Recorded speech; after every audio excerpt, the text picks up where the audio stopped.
Thank you for watching Scary Bear Attacks. If you like this episode, please remember to hit the like button and leave a comment or two, then subscribe and click on the bell to receive notifications of whenever we release new videos. Also, please remember to share them to your social media. Welcome back to Scary Bear Attacks. Today's episode takes us to the Smokey Range Trailhead, which is accessible off of Canyon Creek Road. This location is in the Flathead National Forest in northwestern Montana, which is a hotbed for grizzly bear attacks. The geography here is forested mountains, which start at a high elevation, then climb to just under 7,200 feet at the top of Standard Peak. The trees here consist mostly of pine, fir, and spruce, but in the valleys, pockets of willow and buckbrush offer shade and shelter to animals. Berry bushes and other bushy plants create a hedge-like barrier for anyone trying to see through them in certain areas. Elk, moose, and white-tailed deer are common sights and are an attractive source of food for human hunters as well as animals who predate upon them. The dominant predators here include cougars, wolves, coyotes, bobcats, as well as black bears and grizzly bears. The small mountain town of Whitefish is under 10 miles from the Smokey Range Trailhead as the crow flies. This is close proximity to a grizzly bear that can cover that distance on a single afternoon while searching for food. Late summer is an interesting time for grizzly bears in this area. Summer's heat has stressed plants that the bears feed upon, and most berry seasons are in the last weeks of their yields. Food is getting harder to come by for bears, and the added stress of heat and dry conditions force them into cover and shade they would otherwise not search out during cooler, wetter times of the year. This stressor weighs heavier on younger and older bear populations, but particularly hard on sows with growing cubs. Not only do sows need to find enough food for their own survival during hibernation, they must also find enough to ensure the survival of the next generation of grizzly bears. On the afternoon of August 26, 2023, two archery hunters were scouting the Smokey Range Trailhead area ahead of their elk hunting trip. For privacy's sake, we'll refer to these hunters as Tim and Rick. Their hunting trip was likely planned during the elk rut, which occurs around the middle of each September. During this time, bull elk are vying for control of harems of cows. The winning bull will be more likely to breed the cows and pass on the strongest genes to the next generation of elk. While competing, bull elk sound a loud, high-pitched scream called a bugle, which echoes for miles through valleys. This is done to locate each other and attract more cows for breeding purposes. This vociferous method of communicating is used by hunters as well as predators to find the location of elk herds. Temperatures on this afternoon peaked at 83 degrees Fahrenheit, which is mild for this time of year.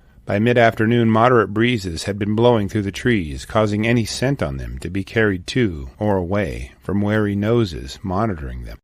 Tim and Rick had been scouting the area since early morning and were approaching a thick stand of vegetation. They planned to simply bushwhack their way through it and emerge at another spot with a better view from which to glass for elk. Unbeknownst to the hunters, a sow grizzly and her cub had taken up shelter amongst the cover there, likely dozing off while waiting out the heat of the day. As Tim pushed his way through the tangled brush, he encroached on a very deadly and dangerous boundary. The sow, hidden by the bushes as she and her cub lay in the shade, likely heard them once they were only a few yards from her. Eons of protective survival instinct triggered her to investigate such a close intrusion of her and her cub's location. Rick and Tim were only 15 feet from the sow grizzly by the time she made herself known to the hunters. She stormed from her resting place in what must have been a very terrifying surprise to the hunters. The men were only a few yards apart from one another, and Tim was slightly behind Rick when they realized the sow was already upon them.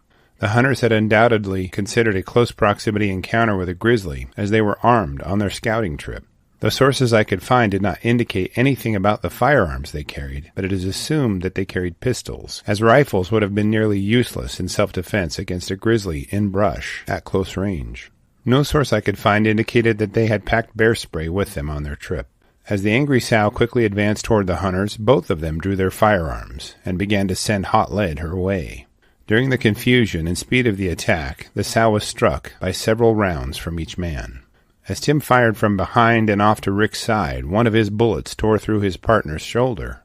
After the gunshots thundered and the sow fell, the grim tally was one dead grizzly bear and one wounded hunter. Rick's wounds were not lethal, but were serious. The bullet fired by his partner entered through the rear of his shoulder, rendering his arm limited in its use. During the raucous shooting, the cub had disappeared and likely sought refuge up a nearby tree or in a clump of brush. Tim and Rick immediately examined the wound in Rick's shoulder and tried to stop the bleeding as much as possible.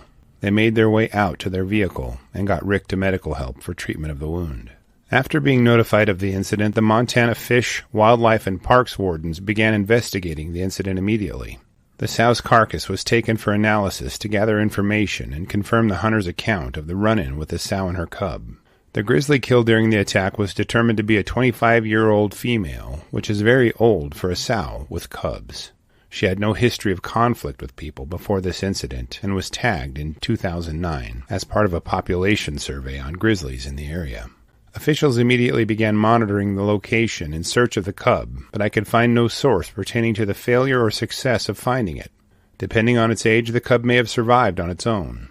If it was a cub from the prior spring, it would likely die due to starvation or predation by a boar grizzly bear. After the investigation by the FWP's Wildlife Human Attack Response Team, the sow's behavior was deemed defensive due to the presence of her cub and the lack of conflict with people.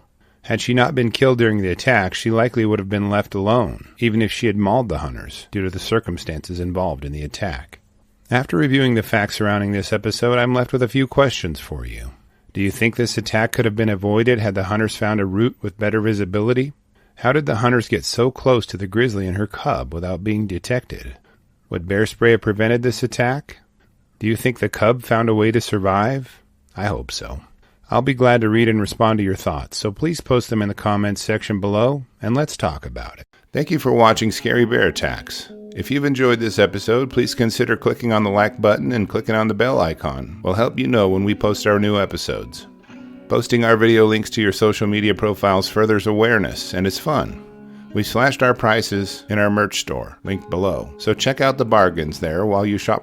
As a member of our human community, remember to adventure bravely and be careful out there, especially in bear country.